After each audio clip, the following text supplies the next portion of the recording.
In modern Tokyo, with its neon lights and bustling streets, most people have forgotten about the ancient spirits that once terrorized their ancestors. But in certain apartments, on certain trains, and in certain dark corners of the city, people still encounter things that shouldn't exist. They're called yokai, supernatural beings from Japanese folklore that have been documented for over 1,000 years. And what makes these encounters so terrifying is that they follow specific patterns, specific rules that have remained unchanged since ancient times. Today I'm going to tell you about 3 yokai that are still being reported in Japan right now, and why even skeptics are starting to believe something unexplainable is happening. Let's start with the most disturbing one, the Teke Teke. On a cold December night in 1968, a railway worker named Tanaka was doing his final inspection of the Meishin train line near Osaka. It was around 2 a.m., and the station was completely deserted. As he walked along the platform, he heard a strange sound, Teke Teke Teke, like someone dragging something metallic across concrete. Tanaka turned around and saw what he initially thought was a woman crawling on the platform. But as his eyes adjusted to the darkness, he realized this woman had no lower body. She was severed at the waist, using her hands to drag herself forward at an impossible speed, her entrails leaving a dark trail behind her. The creature looked up at him with pure white eyes and asked, "Where are my legs?" Tanaka, remembering the old stories his grandmother had told him, knew exactly what this was. The Teke Teke, the spirit of a woman who had been cut in half by a train and now hunts for victims to share her fate. According to legend, if you encounter the Teke Teke, you have exactly 3 seconds to answer her question correctly, or she'll use a scythe to cut you in half just like her. The correct answer, passed down through generations, is your legs are at the Meishin railway station. Tanaka managed to stammer out the answer, and the creature let out an inhuman shriek before disappearing into the shadows. But here's what makes this story truly chilling. Since 1968, there have been over 40 documented sightings of the Teke Teke, always near train stations, always at night. In 2013, a security camera at Shibuya Station captured something that still hasn't been explained. A dark figure moving across the platform using only its arms, moving faster than any human should be able to crawl. The second yokai I need to tell you about is the Kuchisake-onna, the slit-mouthed woman. In 1979, panic spread across Japan when children started reporting encounters with a woman wearing a surgical mask who would approach them after school. This wasn't unusual. Many people in Japan wear masks when they're sick. But this woman would ask children a specific question. "Am I pretty?" If the child said yes, she would remove her mask, revealing that her mouth had been slit from ear to ear, creating a grotesque permanent smile. Then she would ask again, "How about now?"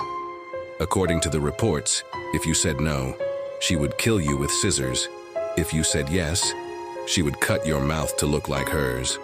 The only way to escape was to give an ambiguous answer like, "You look average," or to ask her the same question back, which would confuse her long enough for you to run. The panic became so severe that schools in Nagasaki actually sent children home in groups with teacher escorts. Police increased patrols, and then, as suddenly as the sightings began, they stopped. But in 2007, they started again. A coroner in South Korea reported finding 3 children with their mouths slit, in the exact pattern described in the Kuchisake-onna legend. In 2012, similar cases appeared in China. And in 2020, during the pandemic when everyone was wearing masks, reports of the slit-mouthed woman exploded across social media in Japan. What makes this yokai particularly terrifying is that she adapts to modern times. Recent sightings describe her wearing designer clothes, using smartphones, and even driving cars.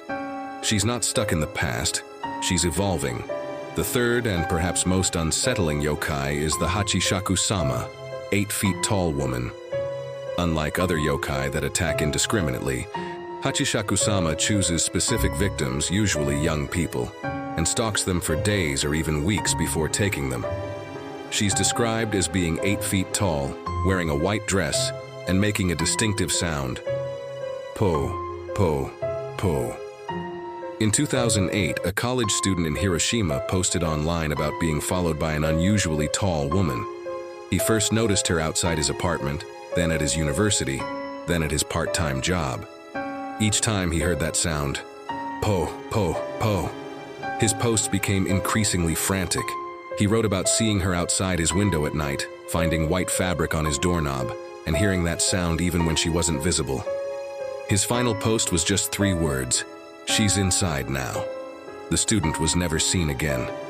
His apartment was found empty, with no signs of struggle, but investigators found something disturbing: scratch marks on the ceiling, 8 feet high, as if someone that tall had been pressing their hands against it.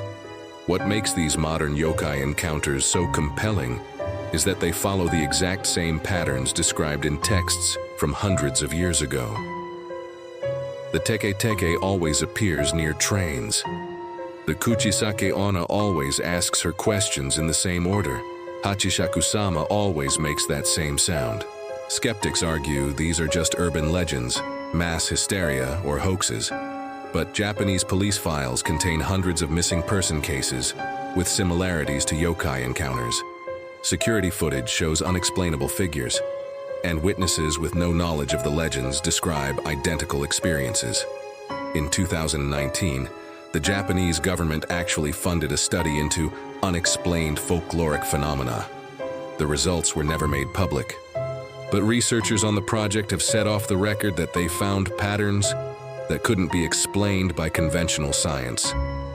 Traditional Shinto priests believe yokai exist in spaces between our world and the spirit world train stations, where many souls departed, hospitals where people died, schools built on old burial grounds.